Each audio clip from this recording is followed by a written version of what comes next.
lëri një udhëtimi, fryma një shpirti të pathyeshëm. Historia e një njeriu që nga rënjët e thjeshta ngjitet drejt majave të vlerave humane. Kështu mund të përkufizohet mbrëmje e 13 qershorit 2025, ku në një atmosferë të mbushur me emocion, ngrohtësi dhe reflektim, u zhvillua vernisazhi e librit Drejtues dhe vizionar Nihat Bajrami, një vepër që rrëfej një histori reale suksesi, botuar nga shkrimtari dhe studiuesi Blerim Ramadani. Në një sallë të mbushur plot, me mbi 100 të ftuar, kjo mbrëmje ishte më shumë si një promovim libri. Ishte një festë e vlerave të jetës, e guximit, e sakrificës dhe përkushtimit. Ishte një takim i brezave, i komunitetit dhe i atyre që e njohin dhe e duan rrugëtimin e një mërgjimtari të jashtëzakonshëm. Moderimin e ngrohtë e bëri Megi Zhukli, e cila me profesionalizëm dhe ndjeshmëri lidhi pjesët më të rëndësishme të mbrëmjes.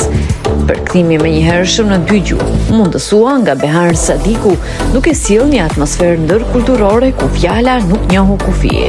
Stelberte Treria Manuela Zollinger, me fjalët e saj të ndjera përshkroi qartë figurën e Nihat Bajramit, një lider modest, por me ndikim të madh, një profesionist me vizion të qartë i cili u ngrit përmes punës së palodhur dhe humanizmit. Vetë autori i librit Blerim Ramadani tregoi arsyeën pse vendosi të shkruaj këtë vepër. Nihat Bajrami është më shumë se një emër në fushën e kujdesit shëndetësor.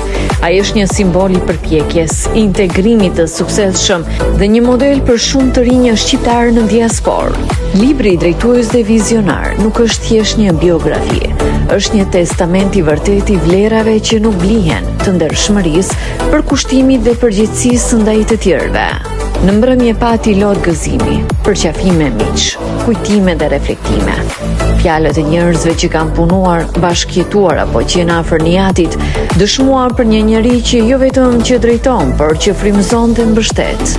Në fund të pranishmit, patën mundësinë të marrin kopjen e tyre të librit të firmosur me përkushtim nga vetë Nihat Bajrami dhe autori Ramadani.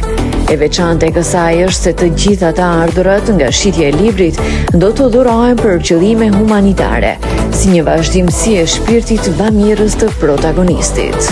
Mbrëmja u mbyll me buzëqeshje, me ndjeshmëri dhe një ndjenje të qartë, si histori e njerëzve të vërtet nuk duhet të harohet, por të shkruhet, të shpërndahet dhe të frymëzoj. Drejtues dhe vizionar është shumë më tepër se një libër, është një fener për brezat që vinë.